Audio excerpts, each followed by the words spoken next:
President Margaret Stone stood at the window of her private quarters aboard the starship Harmony.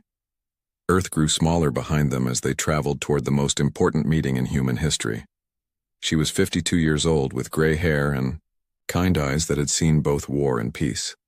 The people of Earth loved her because she always fought for what was right. "Nervous, Maggie?" asked Dr. Lisa Carter, her closest friend and advisor. Lisa had been with Margaret since the early days, when they both believed humans could find their place among the stars. "A little," Margaret admitted. She touched the small pin on her jacket that showed Earth's flag. "This could change everything for our people." Commander Jake Martinez walked into the room.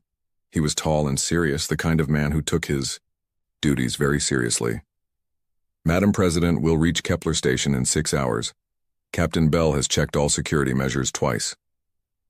Margaret nodded. Jake had been protecting important people for 15 years. If he said they were safe, she believed him. The Galactic Council had finally agreed to meet with humans after 30 years of saying no. For 3 decades, Earth had sent messages asking to join the great community of worlds. Every time the aliens said humans were too young, too primitive, too emotional. But Margaret had changed that. Her speeches about peace and working together had finally made some aliens listen. "Tell me about them again," Margaret said to Lisa as they sat down for dinner. Lisa opened her datapad.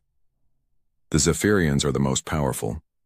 Their leader, Chancellor Vextai, controls over 200 worlds. They're proud and think they're better than everyone else. They have blue skin and are very tall. What about the hegemony? Admiral Krell leads them. They're warriors who took over their enemies instead of making friends. They look like reptiles and have sharp teeth. They respect strength, but think humans are weak." Margaret frowned. "And the Etherians?" "Matriarch Silandra speaks for them. They seem peaceful and wise, but some people think they're just very good at hiding their real thoughts. They're thin and pale, almost like ghosts." Jake sat down with them. "Ma'am, I don't trust any of them. For 30 years they ignored us, now suddenly they want to meet? Something feels wrong." "Maybe," Margaret said, "but we have to try. If we can join the Council, Earth will be safe. Our children will have a future among the stars." Captain Ryan. Bell entered the dining room. He was Margaret's personal guard, a man who had saved her life 3 times during her presidency. His hand never moved far from his weapon. "Report, Captain," Jake said. "All systems normal. The alien ships are keeping their distance like they promised. No weapons pointed at us." Ryan's voice was calm, but his eyes were always watching. Margaret looked at the 3 people who had become like family to her.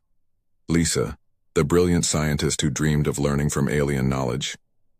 Jake, the commander who would die before letting harm come to Earth. Ryan, the guardian who never slept when danger was near. "Whatever happens tomorrow," she said, "I want you all to know how proud I am to serve with you." The next morning, Kepler Station appeared on their screens. It was huge, bigger than any human city, built by the Council as a neutral meeting place. Ships from dozens of worlds docked at its arms like metal flowers on a giant stem. "Impressive," Lisa whispered. "Intimidating," Jake corrected. Their shuttle landed in a bay filled with alien vessels. Margaret had seen pictures, but seeing them in person was different. Some ships looked like living creatures. Others were perfect geometric shapes. All of them were bigger and more advanced than anything humans had built. The station's corridors were wide and tall to accommodate different alien species. The air smelled strange, filled with scents from 100 different worlds. Margaret walked between Jake and Ryan while Lisa stayed close behind. They entered the Great Hall, and Margaret's breath caught. The room was enormous, with a ceiling that seemed to reach into space itself. Hundreds of aliens filled the seats, representing species she had only read about in reports. At the center sat 3 thrones. Chancellor Vextai of the Zephyrians was even more imposing in person. His blue skin seemed to glow, and his golden eyes looked down at the humans like they were insects. Admiral Krell's reptilian features were twisted in what might have been a smile, showing rows of sharp teeth. Matriarch Silandra appeared almost human, but there was something cold in her pale eyes. "So," Vexthai's voice boomed across the hall, The children of Earth finally come before their betters. Margaret felt her anger rise, but she kept her voice calm. We come as equals, hoping to join the community of civilized worlds. Krell laughed, a sound like grinding metal. Equals? Your species has existed for what, a few million years? We have ruled the stars for eons. Age doesn't make wisdom, Margaret replied. And power without compassion is just tyranny. The hall fell silent. No one had ever spoken to the council leaders like that. Silandra leaned forward. You speak of compassion, human. But we have seen your wars, your violence. What makes you think you belong among peaceful species? Because we learned from our mistakes, Margaret said. We chose to be better. She stepped forward and Ryan tensed, ready to move. But Margaret raised her hand, asking for calm. Members of the council, she began, her voice carrying to every corner of the hall. I stand before you not as a conqueror, but as a friend. Not as someone asking for charity, but as someone offering partnership. She spoke for 20 minutes about human achievements, about their art and science and dreams. She talked about children on Earth who looked up at the stars and wondered what friends they might find there. Some aliens seemed moved by her words. Others looked bored or angry. The three leaders whispered among themselves. Finally, Vextai stood. Your words are pretty, human, but words are cheap. Let us drink to your attempt at diplomacy. Servants brought out glasses filled with a blue liquid. Margaret recognized it as Zephyrian ceremonial wine, a gesture of respect she hadn't expected. To understanding between species, Margaret said, raising her glass. To understanding, the aliens replied. Margaret brought the glass to her lips just as Ryan shouted, "No!" The energy beam hit her in the chest before she could move. The glass fell from her hand, shattering on the floor as she collapsed. Lisa screamed and caught her as she fell. Maggie, stay with me. Margaret's vision blurred, but she could see Vextai standing over her, a small weapon in his hand. Unfortunate accident, he said calmly. Ceremonial weapons sometimes malfunction. With her dying breath, Margaret grabbed Lisa's hand. Tell them, she whispered. We tried. Then Earth's greatest leader was gone, murdered in a hall that was supposed to be a place of peace. Ryan drew his weapon, but alien guards surrounded them instantly. Jake shouted into his communicator, calling for immediate evacuation. As they carried Margaret's body away, Vextai smiled coldly. The humans had been dealt with. Soon, Earth would learn its place in the galaxy. But they had made one terrible mistake. They thought killing Earth's leader would break humanity's spirit. Instead, they had just awakened something far more dangerous than they could imagine. The shuttle carrying President Stone's body landed on Earth 3 days after the murder. Billions of people watched on their screens as the flag-covered coffin was carried from the ship. Many were crying. Others stood in angry silence. Dr. Lisa, Carter walked beside the coffin, her face pale and her eyes red from crying. She had not slept since watching her best friend die. Commander Jake Martinez followed behind, his jaw tight with rage. Captain Ryan Bell moved like a man carrying the weight of the world. He had failed to save the woman he swore to protect. Vice President Patricia Hayes stood waiting at the bottom of the shuttle ramp. She was 60 years old, a former general who had served Earth in 3 wars. Her gray hair was pulled back tight, and her blue eyes were hard as steel. The Constitution said she was now president, but she felt like a soldier preparing for the biggest battle of her life. Welcome home, Maggie, Patricia whispered as the coffin passed her. The funeral was held in Washington's largest cathedral. World leaders came from every continent, but the most important people were the ordinary citizens who lined the streets for miles. They held signs with Margaret's picture and flowers from their gardens. Children who had never seen war wept for the leader who had tried to bring them peace. Patricia stood at the podium and looked out at the sea of faces. The alien observers sat in the back, watching to see how humans would react to their leader's death. Margaret Stone died trying to build bridges, Patricia began. She believed that all thinking beings could live together in peace. She was wrong about one thing. She thought the galaxy was ready for peace. The crowd was silent, hanging on every word. But she was right about something else. She believed in the strength of humanity. She believed that when we face darkness, we do not hide. We do not run. We stand together and we fight back. Patricia's voice grew stronger. The aliens who killed our president think they have won. They think murdering our leader will make us weak and afraid. They are about to learn how wrong they are. The crowd erupted in cheers that could be heard for miles. The alien observers shifted uncomfortably in their seats. After the funeral, Patricia met with Jake, Lisa, and Ryan in the secure bunker beneath the Capitol. But they were not alone. Admiral Kevin Ross sat at the table, a man so secret that most people did not even know his name. "Madam President," Admiral Ross said, "it's time you learned what we've really been doing for the past 30 years. He activated a holographic display that showed the solar system, but instead of the peaceful research stations everyone knew about, the display showed massive weapons platforms hidden throughout space. While Margaret was trying to make peace, Ross explained, we were preparing for war. Every diplomatic mission brought back alien technology. Every trade agreement gave us access to their computer systems. Every cultural exchange taught us their weaknesses." Lisa stared at the display in shock. "You've been spying on them this whole time?" "We've been learning," Ross replied. "Did you think we would trust species that called us primitive for 30 years? Did you think we would leave Earth defenseless while begging for their approval?" Jake leaned forward. "What are you showing us?" Ross smiled grimly. "The Sol defense. Grid 50 weapons platforms disguised as science stations. Each one has enough firepower to destroy a battle fleet. And that's just the beginning." The display changed to show shipyards hidden in asteroid fields and on the dark side of moons. Hundreds of ships were under construction, using technology that combined human engineering with alien science. "How many ships?" Patricia asked. 3,000 completed, 5,000 more being built. "And they're not like anything the aliens have seen before," Ryan spoke up. "They'll detect them the moment they launch." "No, they won't." Ross activated another display.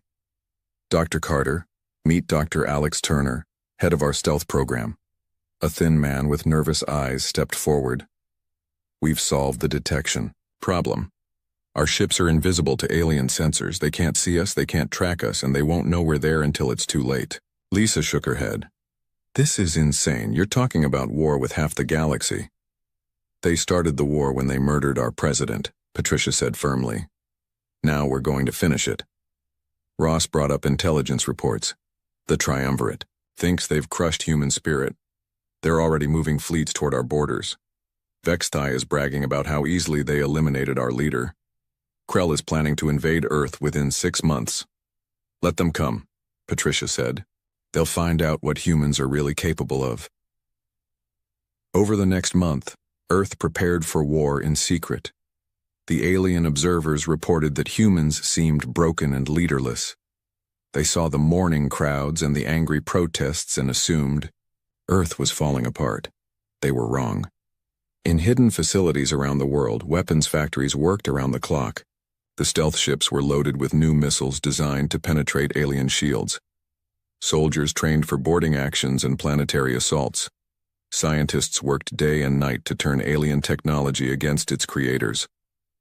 Lisa found herself leading a team of researchers who had been studying alien weaknesses for decades. "Every species has a fatal flaw," she told her team. "The Zephyrians are too proud to work together. The hegemony relies too much on their computers. The Etherians think they're too smart to be fooled." Captain Bell was put in charge of a new unit called the Ghost Regiment. These were soldiers who would fight in the shadows, striking without warning and disappearing before the enemy could respond. "We're not just fighting for revenge," Bell told his men. "We're fighting to make sure no other species ever has to watch their leader murdered while trying to make peace." Jake was promoted to admiral and given command of the attack fleets. His job was to coordinate the largest military operation in human history. He studied the alien positions and planned strikes that would cripple their ability to fight back. "They killed Margaret because they thought we were weak," he said to his officers. "We're going to show them what human strength really looks like." Meanwhile, Patricia addressed the United Earth Assembly. The aliens were listening, expecting to hear surrender or pleas for mercy.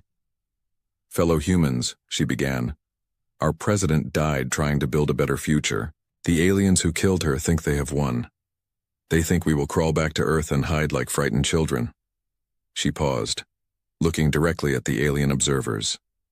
"They are about to learn that our greatest strength was never our president. It was our unity. It was our determination. It was our refusal to give up when faced with evil." Her voice grew cold as winter. Margaret Stone believed in peace, but she also believed in justice. Today, we choose justice. Today, we choose to show the galaxy what happens when you murder the innocent. The assembly erupted in applause. The alien observers sent urgent messages to their governments. Earth was not breaking. Earth was preparing. But by then, it was already too late. The ghost ships were already moving through space, invisible and deadly. The weapons platforms were already targeting alien positions. The soldiers were already boarding their transports. Margaret Stone had died trying to make peace. Now humanity would make war, and the galaxy would never be the same. The aliens had made one fatal mistake. They thought killing Earth's leader would end the human threat. Instead, they had awakened a sleeping giant that would not rest until justice was done. 6 months after President Stone's murder, the galaxy believed Earth was finished. The alien news network showed pictures of empty human embassies and abandoned trade posts. They reported that humans had retreated to their home system like wounded animals. Chancellor Vexatai stood in his war room on the Zephyrian capital world, looking at a map of local space. Red markers showed where his fleets were positioned around Earth's borders. Soon he would give the order to attack. "The humans are broken," he told his generals. "Their pathetic leader is dead, and they have no fight left in them. We will take their world and make them slaves." Admiral Krell was having a similar meeting on his flagship. The massive hegemony war vessel bristled with weapons as it moved toward Earth's outer colonies. "Humans are weak," Krell growled to his officers. "They cry over one dead female. When we attack, they will surrender without firing a shot." But the aliens were wrong about everything. Deep in space, Captain Amy Foster sat in the command chair of the stealth ship Phantom. Around her, the bridge crew worked in whispers. They had been watching the Zephyrian fleet for 3 months, invisible and undetected.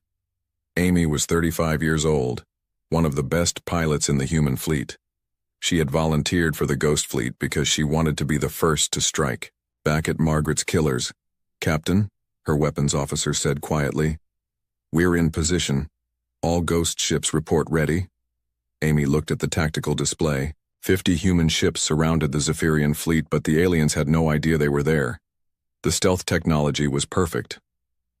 "Remember," Amy said to her crew, "we leave no survivors, no witnesses, no evidence. When we're done, it should look like they just disappeared." At the same time, Admiral Jake Martinez sat in the command center deep beneath Earth's surface. Around him, dozens of screens showed the positions of every alien ship in local space. The humans had been watching and waiting for months. "All Ghost fleets report ready," his aide announced. Jake thought about Margaret, about how she had died trying to make peace. Now there would be no peace. There would only be justice. "Execute Operation Phantom Strike," he ordered. The first target was the Zephyrian forward base at Rigel Prime. It was a heavily defended station with 1,000 aliens inside. They thought they were safe. Captain Foster's ship appeared out of nowhere, its weapons already firing. The station's shields collapsed in seconds. More ghost ships materialized around the base, hitting it from every angle. The Zephyrians tried to send a distress signal, but human jammers blocked all communications. They tried to launch fighters, but the ghost ships destroyed them before they could clear the launch bays. In less than 10 minutes, Rigel Prime was gone. Not damaged, not captured, but completely erased. When the smoke cleared, there was nothing left but empty space. The same scene played out across the galaxy. Zephyrian outposts, hegemony supply bases, and Etherian communication relays simply vanished. The alien commanders received no warnings, no explanations, no demands for surrender. Their ships and stations were just gone. Dr. Lisa Carter worked in her secret laboratory beneath the Pacific Ocean. She and her team had spent months learning how to hack alien computer systems. Now they were putting that knowledge to use. "We're inside their communication network," she told her team. "They can't send messages without us knowing about it." On her screens, she could see the panic spreading through alien space. Admirals were calling for reinforcements that would never come. Generals were giving orders to troops who were already dead. "They're trying to figure out what's happening," her assistant said. Lisa smiled coldly. "Let them wonder. Fear is our greatest weapon now." Captain Ryan Bell led a team of Ghost Regiment soldiers aboard a captured Zephyrian cruiser. They had boarded the ship while it was docked at a space station, killed the crew silently, and taken control without anyone noticing. "Bridge secured," Bell reported through his comm unit. "All crew eliminated. No alarms triggered." The ship's computers contained valuable intelligence about Zephyrian fleet movements and battle plans, but more importantly, they contained personal messages from the crew to their families. Bell read one message from a Zephyrian officer to his son. "The war against the humans will be over soon. We will take their world and make them pay for thinking. They could join the council." Bell deleted the message and moved to the next one. These aliens had celebrated Margaret's murder. Now they would pay the price. Back on Earth, President Patricia Hayes met with her military commanders. The first phase of the war was going perfectly. The aliens were confused and frightened, unable to understand how their forces were being destroyed. "Casualties?" she asked. "Zero," Admiral Ross reported. "We haven't lost a single ship or soldier. The ghost fleets are performing beyond our best projections." "What about alien casualties?" "Approximately 50,000 enemy personnel eliminated. 12 major bases destroyed. Their forward fleets are retreating toward their home systems." Patricia nodded grimly. "They wanted to see what happens when you kill a human leader. Now they're learning." The alien response was predictable. Chancellor Vexthai called an emergency meeting of the Triumvirate. His blue face was pale with fear and rage. "How are they doing this?" he demanded. "Our sensors show nothing. Our ships are being destroyed by ghosts." Admiral Krell's reptilian features were twisted with confusion. "Impossible. Humans are primitive. They don't have this technology." Matriarch Silandra spoke calmly, but her pale eyes showed worry. "Perhaps we underestimated them." "Underestimated them?" Vexthai roared. "They're insects, barely capable of space travel. Insects that have destroyed a quarter of our forward fleet," Silandra replied. The truth was becoming clear to the alien leaders. The humans they had dismissed as weak and primitive had been hiding their true strength. For 30 years, while begging for acceptance, they had been preparing for war. And now that war had begun. Captain Foster's ghost ship appeared near another Zephyrian base. This time the aliens were ready. They had sensors scanning for invisible ships and weapons pointed in every direction. It didn't matter. The human ships were not just invisible, they were smarter. They had learned alien tactics and turned them against their creators. The base's defenses fired at empty space while the ghost ships attacked from unexpected angles. In minutes, another enemy stronghold was destroyed. Across the galaxy, the pattern repeated. Alien forces that had been preparing to invade Earth found themselves fighting for their lives against an enemy they couldn't see or understand. The hunters had become the hunted. Admiral Martinez received reports from every front. The alien fleets were falling back, their commanders too frightened to advance. The mighty Triumvirate was learning what it meant to face human determination. "Phase 1 complete," he announced to his staff. "All enemy forward positions eliminated. Ghost fleets are moving to Phase 2 positions. Phase 2 would be different. Instead of hitting military targets, the humans would strike at the alien leadership itself. The beings who had ordered Margaret's murder would face justice. But first, they would face fear. They would learn what it felt like to be hunted by an enemy that could strike anywhere, anytime, without warning." Margaret Stone had died believing in peace. Now her people would show the galaxy what happened when you murdered an innocent woman who only wanted to build bridges between worlds. The aliens had awakened something terrible in humanity, and that terrible thing was just getting started. The retreat of the triumvirate fleets became a complete disaster, as humanity revealed the true size of their hidden war machine. What the aliens thought were random attacks by invisible ships turned out to be a carefully planned campaign to destroy their entire military power. Admiral Jake Martinez stood in Earth's war room, watching as red dots disappeared from the star maps. Each dot represented an alien military base that no longer existed. His officers worked quietly around him, coordinating the largest military operation in galactic history.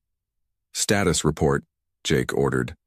"Ghost Fleet Alpha has eliminated the hegemony. Supply base at Wolf 359, his aide reported. Ghost Fleet Beta destroyed the Zephyrian shipyard at Vega. Ghost Fleet Gamma is approaching the Etherian command post at Proxima." Jake nodded. For 8 months, the alien leadership had believed they were fighting a small human revenge force. They were about to learn the truth. "Open communications to all human fleets," Jake commanded. "It's time to show them what we really are." Across the galaxy, 1,000 ghost ships suddenly became visible. The aliens watching their sensor screens couldn't believe what they were seeing. Where there had been empty space, massive human fleets appeared like magic. Chancellor Vextai stared at the display in his command center. His blue face had turned pale with shock. "Impossible," he whispered. "The humans have 1,000 ships? How did we not know?" His intelligence chief, General Zorak, trembled as he spoke. "Sir, our spies reported that Earth had maybe 50 warships. These numbers suggest they have been building in secret for decades." "Decades?" Vextai roared. "While we were laughing at their peace talks, they were preparing for war." The truth was worse than he imagined. Every diplomatic mission Earth had sent included engineers and scientists who studied alien technology. Every trade agreement gave humans access to materials they needed for their weapons. Every cultural exchange taught them about alien weaknesses. President Patricia Hayes appeared on communication screens throughout triumvirate space. Her face was calm, but her eyes burned with cold fury. "People of the galaxy," she began. 8 months ago, your leaders murdered President Margaret Stone during a peace summit. They laughed at our grief. They called us weak and primitive." She paused, letting her words sink in. "Today, you learn the truth about humanity. We are not weak. We are not primitive. And we do not forgive the murder of innocents." As she spoke, human fleets surrounded the most important worlds in triumvirate space. The aliens' most powerful strongholds found themselves facing overwhelming human forces. Captain Amy Foster commanded the Ghost Fleet approaching Dominion Falls, the hegemony's greatest fortress world. The planet was protected by energy shields that could stop any known weapon. Its surface was covered with gun batteries and missile launchers. Admiral Krell himself was on the surface, commanding the defenses. "Captain," her weapons officer said, "their shields are at maximum power. They're trying to contact their other fleets for help." Amy smiled grimly. "Too bad their other fleets don't exist anymore. Dr. Carter, are you ready?" On Amy's main screen, Dr. Lisa Carter appeared from her laboratory on Earth. Behind her, banks of computers hummed with alien technology that had been captured and reverse-engineered.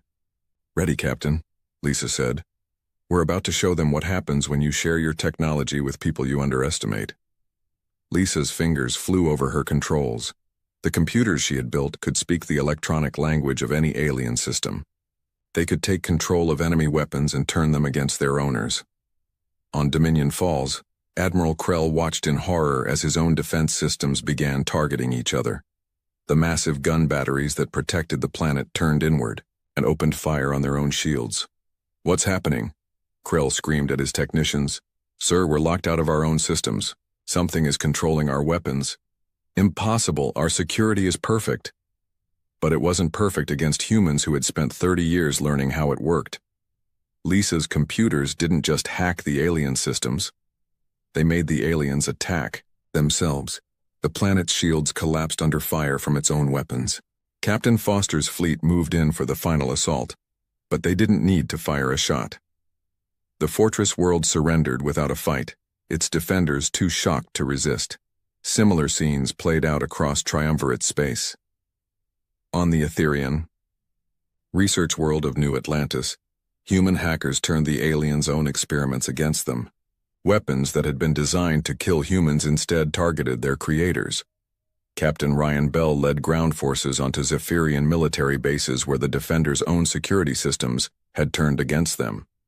Door locks trapped alien soldiers in their barracks. Life support systems shut down in command centers. Communication arrays broadcast human surrender demands instead of alien orders.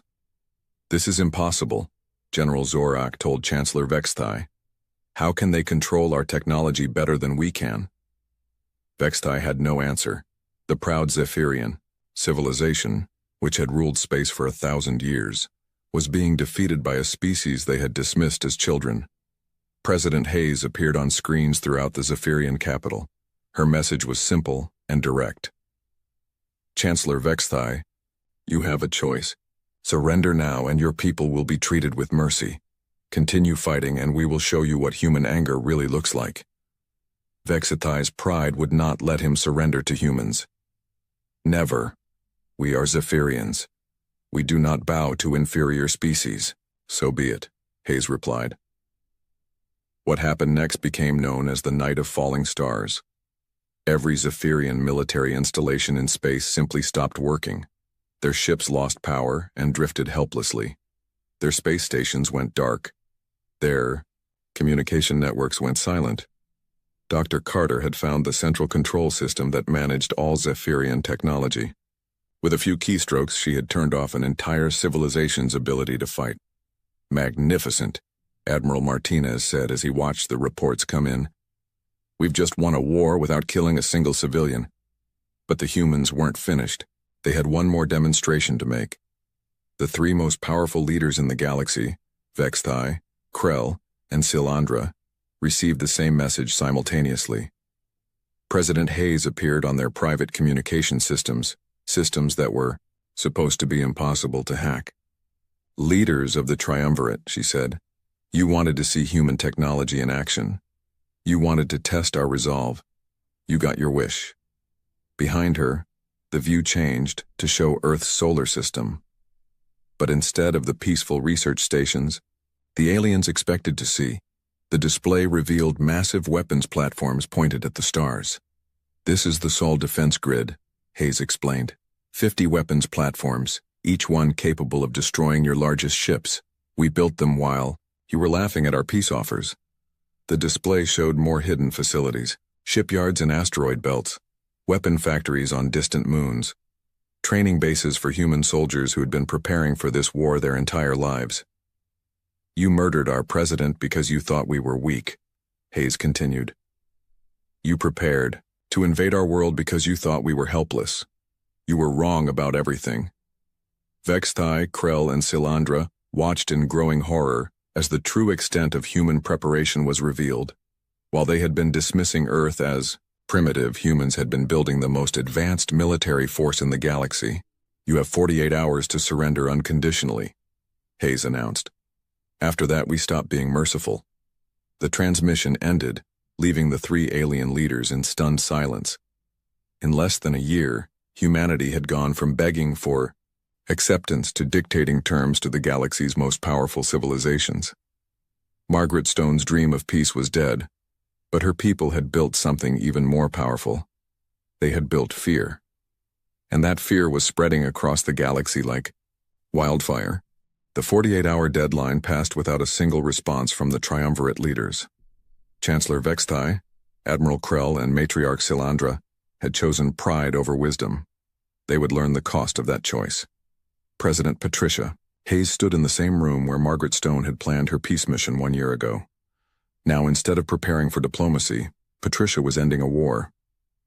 "Admiral Martinez," she said calmly, "execute final operations." Jake nodded and turned to his communication officer. "Send the signal to all fleets. Operation Thunderstrike is now active." Across the galaxy, human ghost ships moved toward the 3 Triumvirate homeworlds. These were not random attacks or surprise raids. This was the final demonstration of human power. Captain Amy Foster watched her screens as Earth's largest fleet approached Zephyria Prime, the heart of Vexthai's empire. The planet was beautiful, with blue oceans and silver cities that sparkled in the light of twin suns. It was also defended by the most powerful weapons in the galaxy. "Captain," her tactical officer reported, "planetary defense grid is activating. They have enough firepower to destroy our entire fleet." Amy wasn't worried. "Dr. Carter, are you ready to give them one last lesson?" On Earth, Lisa Carter sat before her computers with tears in her eyes. She was thinking about Margaret, about how her friend had died trying to build bridges instead of weapons. "Ready, Amy," Lisa said.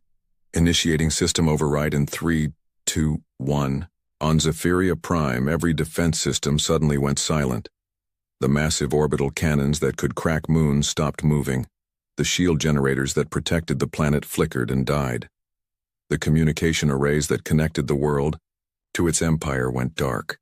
Chancellor Vexthai stood in his palace, watching helplessly as his civilization's greatest defenses turned themselves off. Around him, his advisors ran in panic, trying to understand how the humans had gained control of everything. "Sir," General Zorak said with a trembling voice, "all systems are under enemy control. We can't even open doors without their permission." Vexthai's blue face had turned almost white. "How is this possible? We are the masters of technology." "Apparently not anymore," came a new voice. The Chancellor spun around to see Captain Ryan Bell standing in his throne room. Behind Bell, a dozen human soldiers in black armor held their weapons ready. They had appeared like ghosts in the most secure building on the planet. "How did you get in here?" Vexthai demanded. "We walked in," Bell replied simply. "Your security systems work for us now." Similar scenes played out on the other triumvirate worlds. Admiral Krell found human soldiers in his command bunker. Matriarch Silandra discovered that her personal guards were actually human agents who had been watching her for months. The three most powerful beings in the galaxy were prisoners in their own homes. President Hayes appeared on every screen in triumvirate space. Behind her stood the flags of 1,000 worlds that had joined the human alliance in the past year. "Citizens of the galaxy," she began, "1 year ago, your leaders murdered President Margaret Stone during a peace summit. They laughed at our attempts at friendship. They prepared to invade our world and enslave our people." She paused, looking directly into the camera. "Today, those leaders will face trial for their crimes, not under alien law but under human justice." The trials were broadcast live to every inhabited world in the galaxy. Billions of beings watched as Chancellor Vexthai, Admiral Krell, and Matriarch Silandra were brought before a human court. The evidence was overwhelming. Video recordings showed Vexthai firing the weapon that killed Margaret. Communication intercepts revealed the months of planning that went into the assassination. Personal messages between the three leaders showed their contempt for human life. We're protecting the galaxy from a dangerous species," Vexthai said in his defense. "By murdering a woman who came in peace?" asked the human prosecutor. "By planning to invade a world that never threatened you."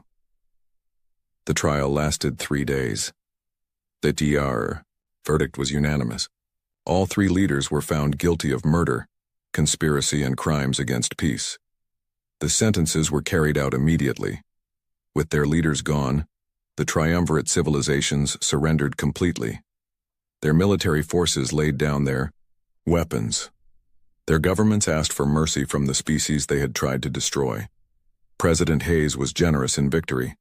She did not seek revenge against ordinary citizens who had done no wrong. Instead, she offered them something their old leaders never had, a chance to join a truly peaceful galactic community. "We will not rule you," she announced to the former triumvirate worlds. "We will not enslave you. We will offer you what we offered your leaders 1 year ago: partnership, friendship, and mutual respect."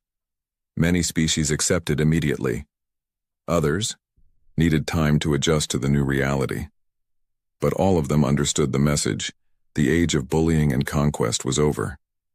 The age of human leadership had begun. Dr. Lisa Carter was appointed head of the new Galactic Science Council. Her first project was to share human medical technology with species that had been denied it by the old regime. Diseases that had killed millions were cured within months. Captain Foster became the first commander of the Galactic Peace Fleet, ensuring that no species would ever again face unprovoked aggression. Her ghost ships patrolled the spaceways, invisible guardians of justice.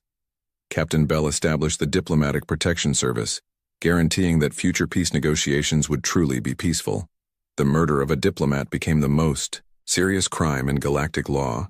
Admiral Martinez was named Supreme Commander of all human forces. But his job was no longer to make war. It was to prevent war by ensuring that potential aggressors understood the consequences of their actions. 1 year after the trials, President Hayes returned to Kepler Station for a very different kind of ceremony.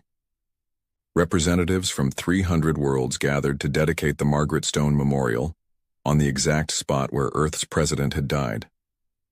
The memorial was simple, a statue of Margaret with her hands extended in friendship, surrounded by children, from dozens of different species. At the base were her final words. "Tell them we tried." She tried to build peace through words, President Hayes said at the dedication. When that failed, we built peace through strength.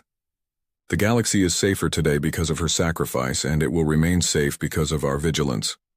As the ceremony ended, the camera pulled back to show the massive human fleet surrounding the station. The ships were no longer hidden. They floated in space like a promise and a warning. The final scene showed a new group of aliens arriving at Earth, seeking humanity's protection from aggressive neighbors. They came not as equals seeking alliance, but as subjects requesting the aid of their superiors. The receptionist who greeted them was polite but firm. "Earth will consider your request. Please understand that we take the protection of peaceful species very seriously. Those who threaten the innocent will face the consequences." The age of human weakness was over. The age of human dominance had begun. And across the galaxy, Margaret Stone's dream of peace lived on, protected by the strength of the species that had loved her most. The aliens had wanted to see what humans were capable of. Now they knew, and they would never forget. The asteroid field stretched endlessly in all directions, filled with rocks the size of mountains floating in the cold darkness of space. Some were rich with rare metals that could power starships for decades.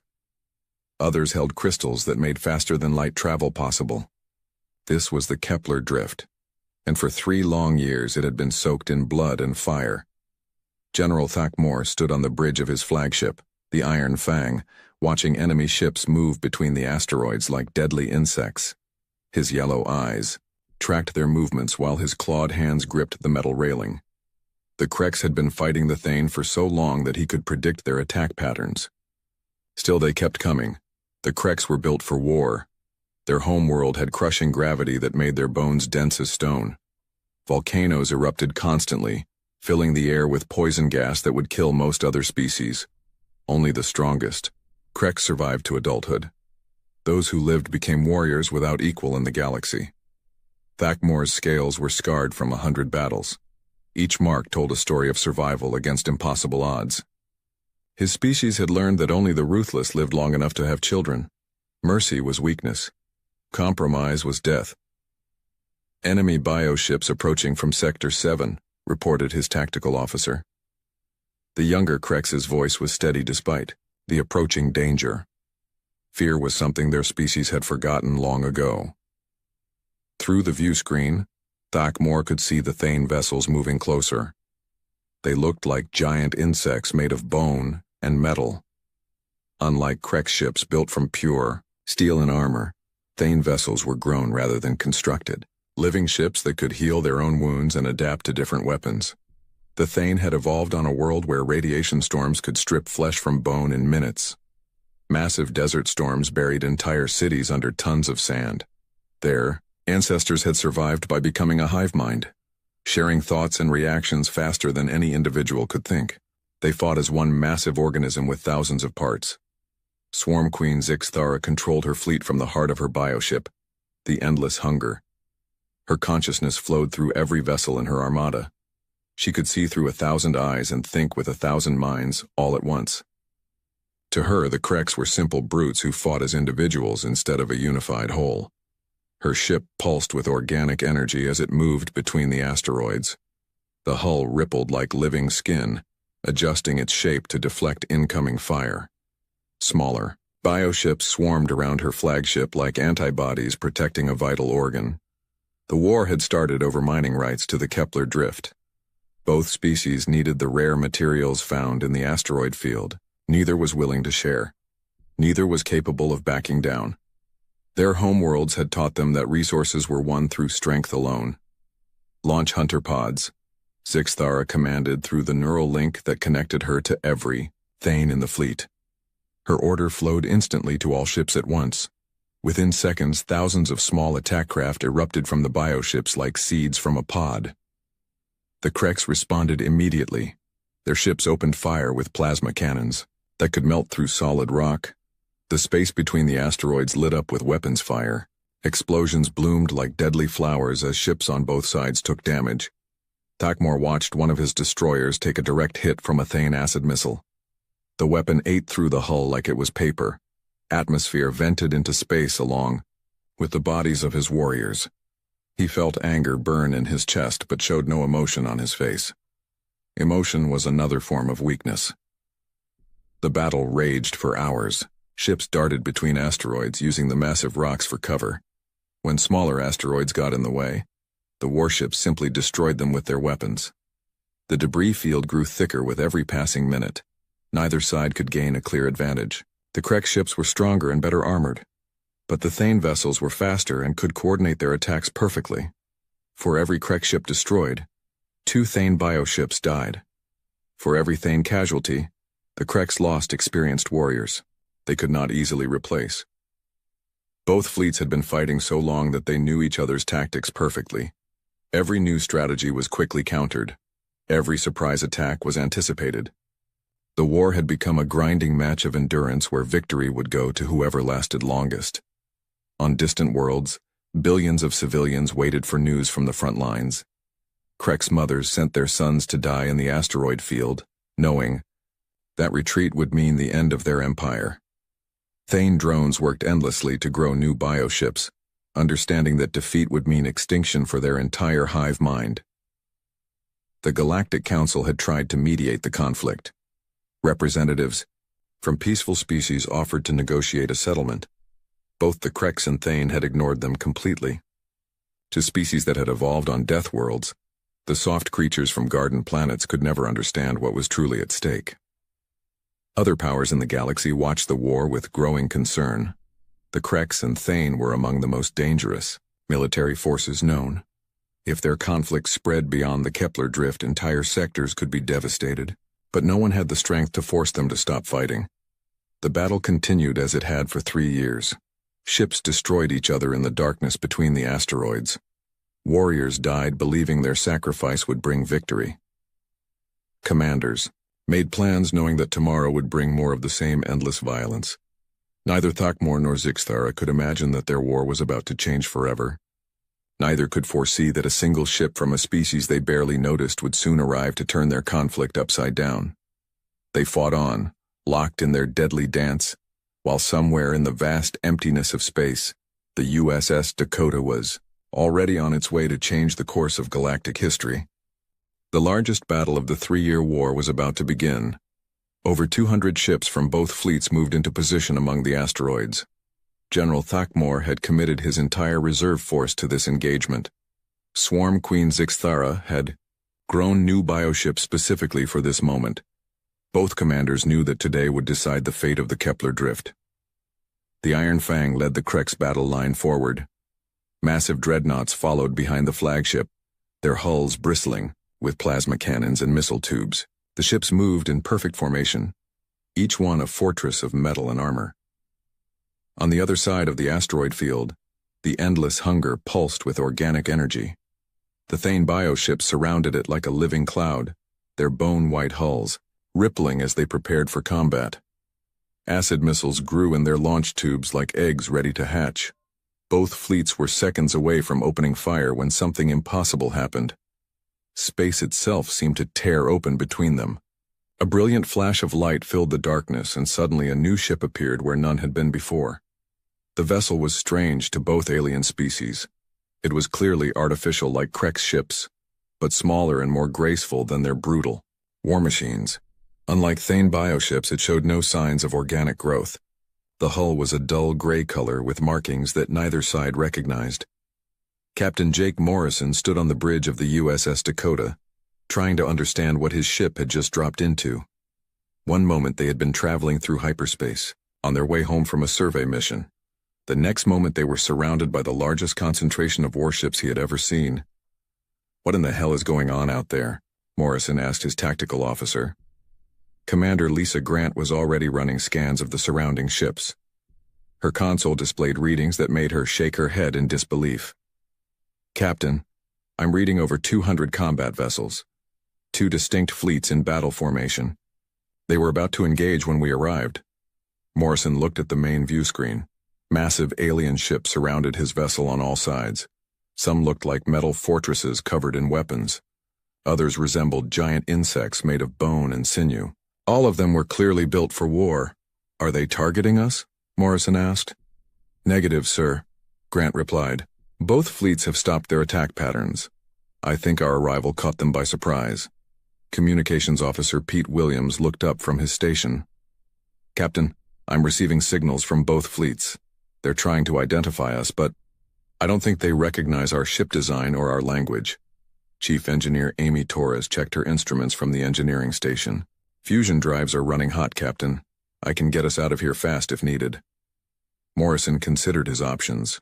The Dakota was a heavy cruiser by human standards, but it looked tiny compared to the alien dreadnoughts surrounding them. His crew of 180 was well trained, but they had never faced a situation like this. The human ship had appeared directly between the two fleets, creating an unexpected pause in their battle preparations. Neither the Krex nor the Thane wanted to be the first to resume hostilities with an unknown neutral party present. General Thakmor stared at the strange vessel on his view screen. He had fought against Thane bioships for 3 years, but this new arrival was completely different. The ship design was unfamiliar, and his sensors could not identify the species that built it. "What are your orders, General?" asked his tactical officer. Thakmor remained silent for a long moment. The Krex were always ready for battle, but they were also practical warriors. Starting a fight with an unknown enemy while already engaged with the Thane could be disastrous. Swarm Queen Zixthera was equally confused by the newcomer. Her hive mind processed thousands of thoughts simultaneously, but none of her drones had any information about this strange vessel. The ship was too small to be a serious threat, but its sudden appearance was troubling. Science Officer Carl Bennett ran every scan the Dakota's sensors could manage. "Captain, I'm getting some interesting readings. Both fleets are definitely preparing for major combat. The energy signatures suggest weapons that could vaporize our ship with a single hit." Morrison walked to the center of his bridge. His crew looked to him for orders, but he was thinking about more than just their immediate survival. These two fleets were about to fight the largest battle he had ever witnessed. The destruction would be enormous. "Williams, can you establish communication with both fleets?" Morrison asked. "I can try, sir. Their communication methods are completely different from each other, but I might be able to create a basic translation protocol." "Do it." "Grant, what's our tactical situation?" "Not good, Captain. We're outnumbered about 200 to 1. Our weapons wouldn't even scratch those larger ships, but they seem to be waiting to see what we do next." Morrison made a decision that would change the course of galactic history. Instead of fleeing from the overwhelming alien forces, he chose to stay and try to prevent the massive battle that was about to begin. "Williams, open channels to both fleet commanders. Tell them we want to talk." "Sir, that might not be wise," Grant said quietly. "We don't know anything about these species. They might see any communication as an act of aggression. Or they might be curious enough about us to hold their fire," Morrison replied. "These ships were built for war, but that doesn't mean their commanders want unnecessary destruction." The Dakota hung motionless in space between the two massive fleets. Human technology was centuries behind the alien weapons surrounding them, but Captain Morrison was about to prove that sometimes courage and determination mattered more than superior firepower. Both alien commanders received the communication request from the small human vessel. Neither had ever encountered humans before, but something about the ship's positioning suggested peaceful intentions rather than hostile. For the first time in 3 years, the war in the Kepler drift came to a complete stop. Captain Morrison stood in the center of his bridge, facing two of the most dangerous military commanders in the galaxy. The main view screen showed split images of General Thakmor and Swarm Queen Zixathera. Neither alien looked pleased about this interruption to their war.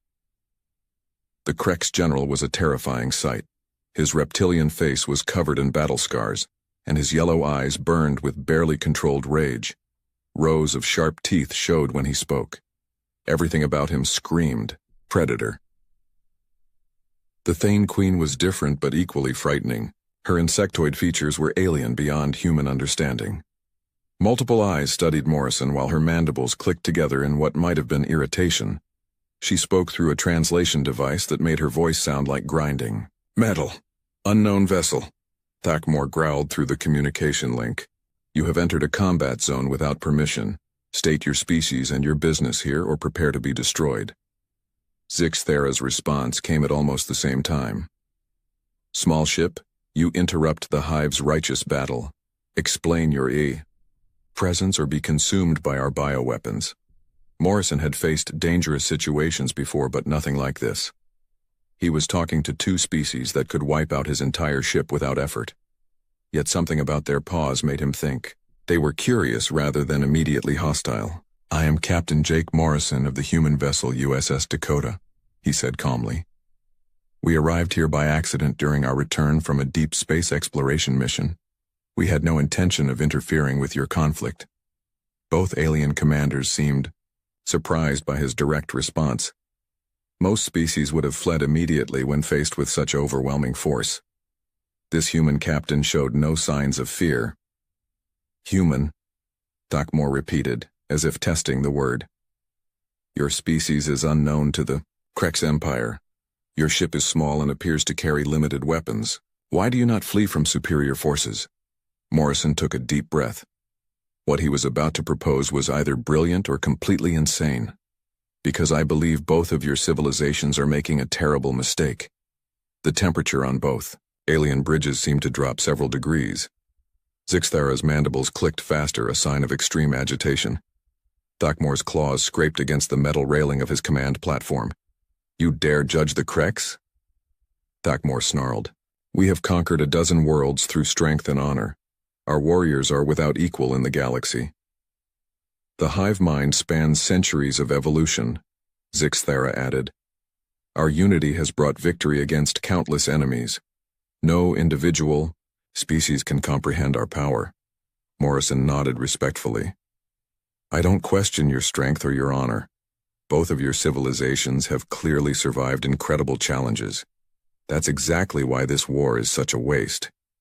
He gestured to Science Officer Carl Bennett, who stepped forward with a data tablet. "We've been exploring the outer rim of the galaxy for the past 2 years. What we found out there should concern every intelligent species." Bennett activated a holographic display that showed the area beyond known space. Strange energy signatures, pulsed in the darkness between stars. The readings were unlike anything in the galactic databases. "These energy patterns are massive," Bennett explained. "Whatever is generating them is far larger than anything we've encountered before.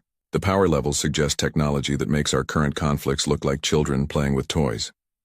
Both alien commanders studied the data with growing interest. Their species had survived by being constantly aware of potential threats. These readings represented something completely unknown. "This could be fabricated," Thakmor said, but his voice carried less certainty than before.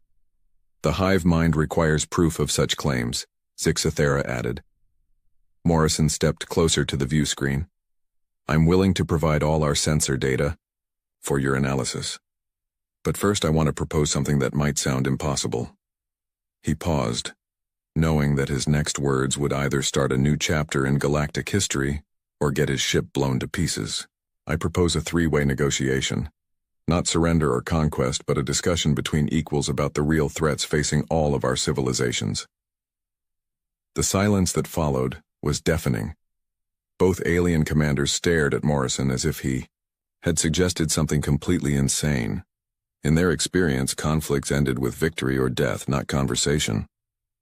Thakmor was the first to break the silence. You speak of equals, human. Your ship could be destroyed by a single blast from our smallest weapon. How do you claim equality with warriors who have conquered death worlds?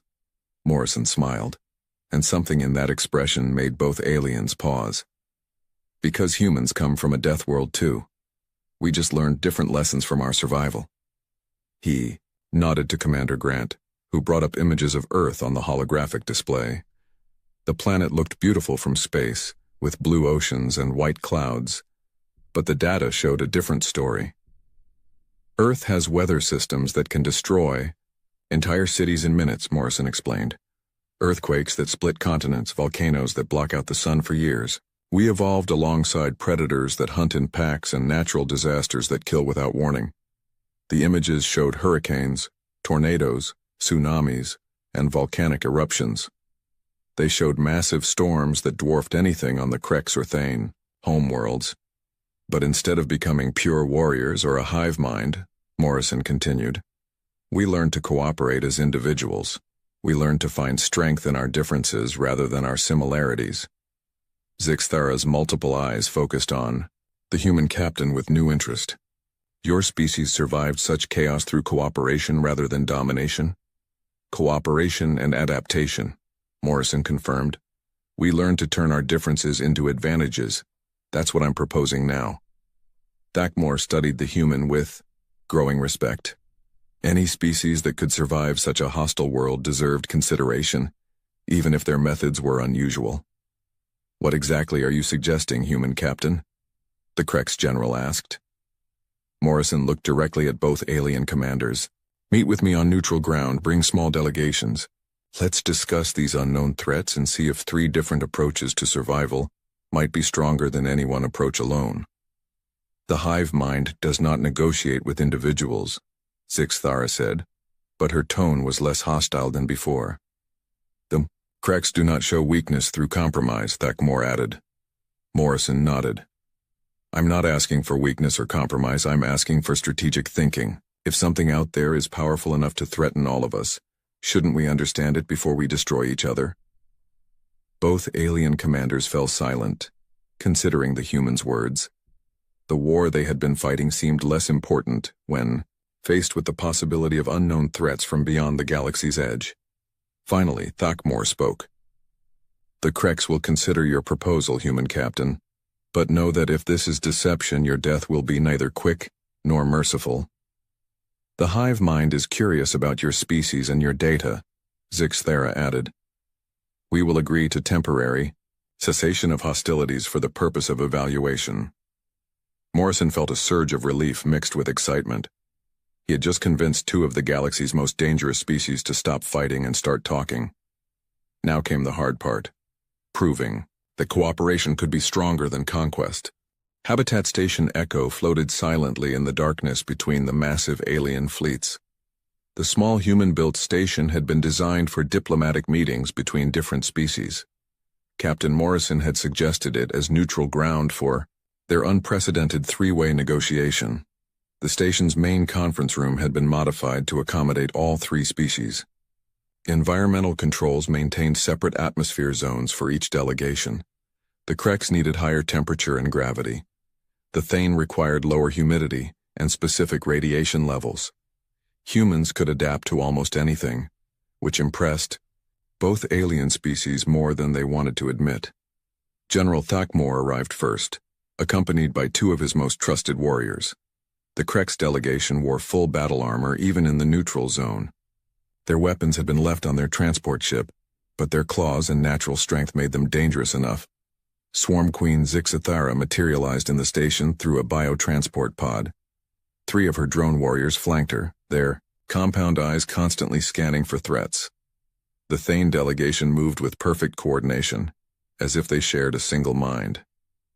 Captain Morrison entered the conference room with Lieutenant Colonel Ryan Murphy and Dr. Kate Sullivan. Murphy was the Dakota's Marine commander, chosen for his tactical expertise. Sullivan was their xenobiologist and expert on alien species and cultures. The 3 delegations sat at a triangular table, each group studying the others with carefully hidden curiosity. The tension in the room was thick enough to cut with a knife. Before we discuss the unknown threats, Morrison began, I think we should understand each other better.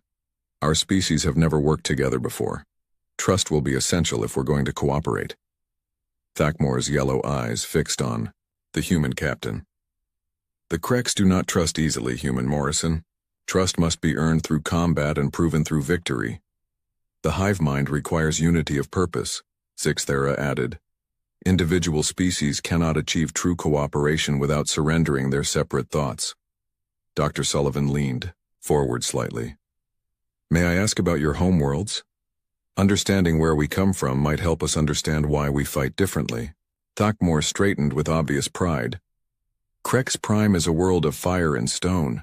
Gravity is 3 times what most species can survive. Volcanoes erupt constantly, filling the air with deadly gases. Only the strongest survive to adulthood. The weak perish before they can reproduce. One of his warriors displayed holographic images of their home world. Mountains of black rock reached toward a sky filled with ash. Rivers of molten lava carved paths through the landscape. Cities were built like fortresses, designed to withstand constant seismic activity. On Krex Prime, every day is a battle for survival, Thakmore continued. We learned that strength alone determines who lives and who dies. Cooperation is weakness that gets you killed. Zixthera's mandibles clicked as she prepared to speak. The Thane evolved on Nexus 7, a world bathed in radiation that would sterilize most planets. Solar storms strip away atmosphere regularly. Desert winds carry sand that can flay flesh from bone. Her drones projected images of their home world. Endless deserts stretched under a burning sky. Strange crystalline structures rose from the sand like alien cathedrals. Underground cities housed billions of Thane workers in perfect harmony. Individual survival was impossible on Nexus 7, Sixthera explained. Only through unity of mind could our ancestors survive. The hive became one consciousness spread across many bodies. Individual thought became extinct because it was inefficient. Both alien species looked at Morrison expectantly. They had shared their origins and wanted to understand what kind of death world had produced humans. Morrison nodded to Dr. Sullivan, who activated a holographic display of Earth. The planet looked deceptively peaceful from space, with blue oceans and green continents under swirling white clouds. Earth appears calm from orbit, Sullivan began, but it's actually one of the most chaotic worlds we've discovered. Our planet has more extreme weather patterns than any other known inhabited world. The display showed massive hurricanes that could level cities, tornadoes that carved paths of destruction across continents, earthquakes that split the ground open and swallowed entire regions, volcanic eruptions that changed the climate for decades. Earth has ice ages that last for thousands of years, Sullivan continued. Asteroid impacts that cause mass extinctions, floods that reshape entire continents. Our ancestors survived not just one type of disaster, but dozens of different catastrophes. Thakmore leaned forward with interest. How did your species survive such chaos without becoming pure warriors? Morrison took over the explanation. We learned that different types of disasters required different solutions. You can't fight a hurricane with claws and strength. You can't survive an ice age through hive mind unity alone. Images showed human cities built to withstand earthquakes, early humans working together to survive floods, different human cultures adapting to deserts, mountains, frozen wastelands, and tropical jungles. Humans survived by becoming adaptable, Morrison explained. We learned to cooperate as individuals while maintaining our ability to think independently. We turned our differences into strengths instead of trying to eliminate them. Lieutenant EC. Colonel Murphy stood and walked to the center of the room. Both alien delegations watched him carefully. Murphy was clearly a warrior despite his calm demeanor. May I demonstrate something? Murphy asked politely. He moved through a series of combat exercises that showcased human reflexes and tactical thinking. His movements were fluid and unpredictable, combining elements from different fighting styles. He showed how humans could adapt their combat techniques instantly based on changing conditions. Both alien warriors were impressed, despite themselves. Murphy's fighting style was unlike anything they had seen before. Interesting, Thakmore admitted. Your warrior combines strength with flexibility, This is unusual for a Death World species. Zixthera's compound eyes tracked Murphy's movements. His tactics change constantly. No pattern for the hive mind to predict and counter. Most inefficient, yet somehow effective. Dr. Sullivan smiled. That's exactly the point. Humans learned that efficiency isn't always the best strategy. Sometimes you need redundancy, backup plans, and the ability to change direction completely. She brought up more data about human civilization.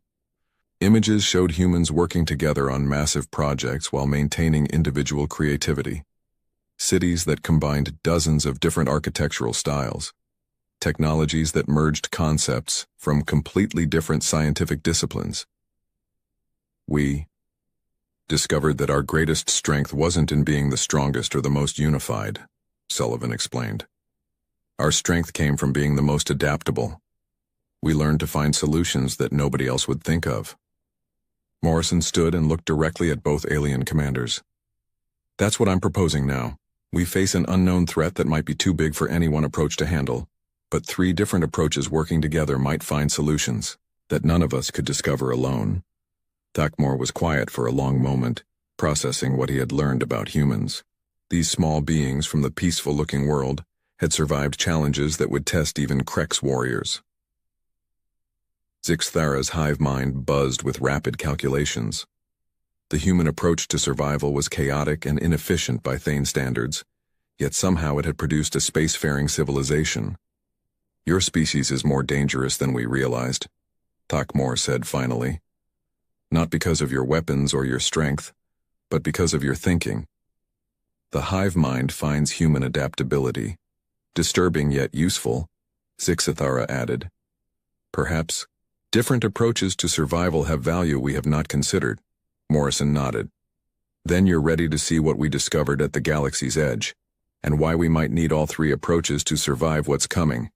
The real negotiations. We're about to begin.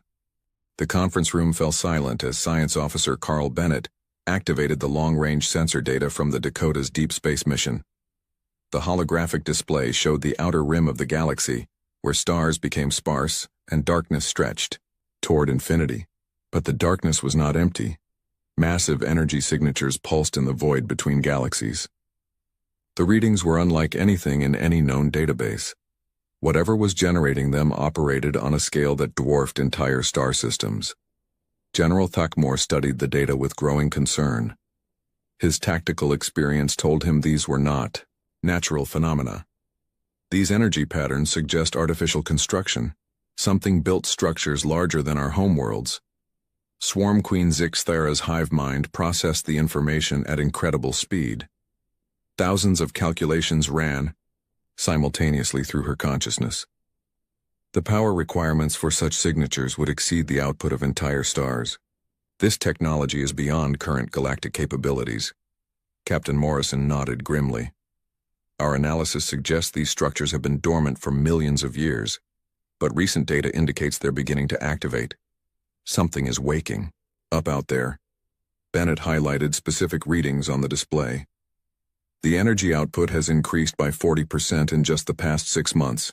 If this trend continues, whatever is out there will be fully operational within 2 years. The implications were staggering. All 3 species realized they were looking at evidence of technology that could threaten every civilization in the Yar galaxy. What do your databases tell you about this region of space? Morrison asked both alien commanders. Thakmor consulted his tactical records. Krek's exploration fleets reached those coordinates 3 centuries ago. They found nothing but empty space and returned home. No further missions were authorized.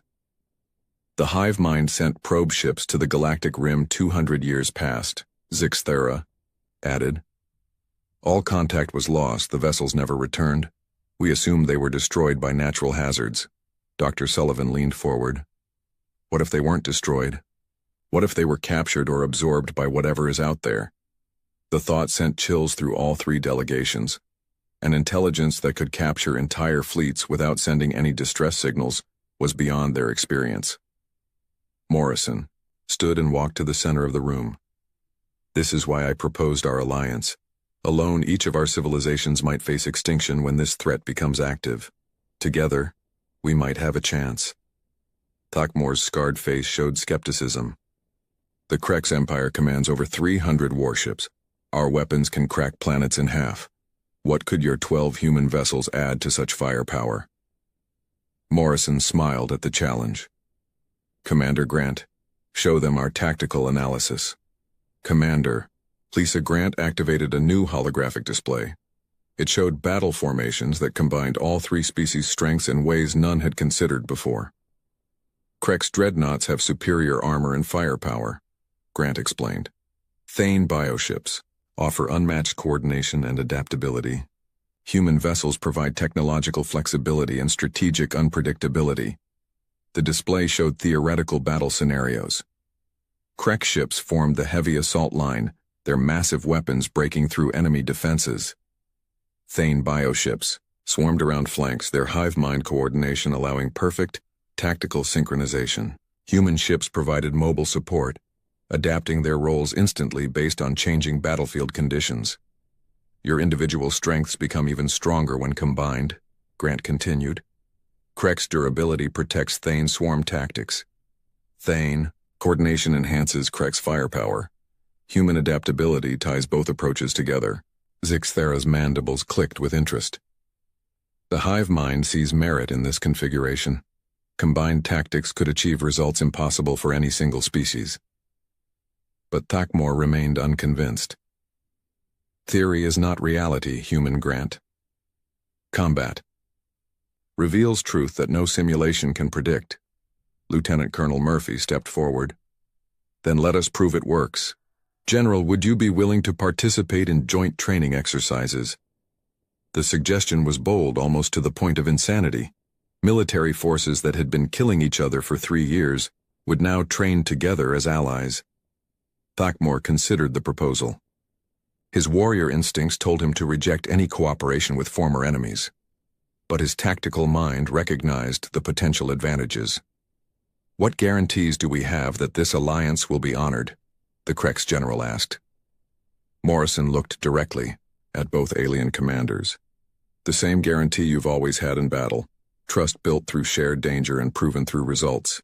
Chief Engineer Amy Torres had been quiet during the negotiations, but now she spoke up. If I may, Captain, I'd like to show our guests something about human engineering philosophy. She activated a technical display showing the Dakota's fusion drive system. The design was unlike anything either alien species used. Krex ships are built for maximum power and durability, Torres explained. Thane bioships grow to optimize efficiency and coordination. Human ships are designed for maximum adaptability. She showed how human fusion drives could be reconfigured for different mission requirements. The same engines that powered exploration could be modified for combat, rescue operations, or deep space travel within hours. We don't build the biggest guns or the fastest ships, Torres continued. We build systems that can become whatever the situation requires. This revelation impressed both alien delegations more than raw firepower would have. The ability to adapt technology on the fly was something neither species had mastered. Suddenly, alarms began sounding throughout the station. Bennett rushed to his sensor console, his face going pale as he read the incoming data. Captain, I'm detecting massive energy spikes from the galactic rim. The structures out there just increased their power output by 300%. The holographic display updated with new readings. The ancient structures were no longer dormant. Something vast and alien was awakening after millions of years of sleep. Morrison looked at both alien commanders. Gentlemen, I don't think we have 2 years to prepare. Whatever is out there knows we're here. The moment of decision had arrived. 3 species that had never trusted each other now faced a threat that could destroy all of them. Thakmor stood slowly, his warrior's instincts finally overcoming his doubts. The Krex Empire will join this alliance. Our ships will fight alongside yours. Zixthera's compound eyes reflected the light from the sensor displays. The hive mind accepts the wisdom of cooperation. Our bioships will merge tactics with your fleets. Morrison felt a surge of relief mixed with determination. Then let's show the galaxy what 3 Deathworld civilizations can accomplish when they work together. Within hours, the largest joint fleet in galactic history was forming in the Kepler drift. Krek's dreadnoughts took positions alongside Thane bioships and human cruisers. Warriors who had been killing each other that morning were now planning combined tactics for humanity's first true test as equals in the galactic community. Captain Morrison stood on the bridge of the Dakota, watching the massive alien fleets align with his small human vessel. Lieutenant Commander Tony Rodriguez plotted their course toward the unknown threat at the galaxy's edge. "All fleets report ready, Captain," Communications Officer Pete Williams announced. Morrison nodded, looking out at the stars ahead. Somewhere, in the darkness, an ancient intelligence was stirring.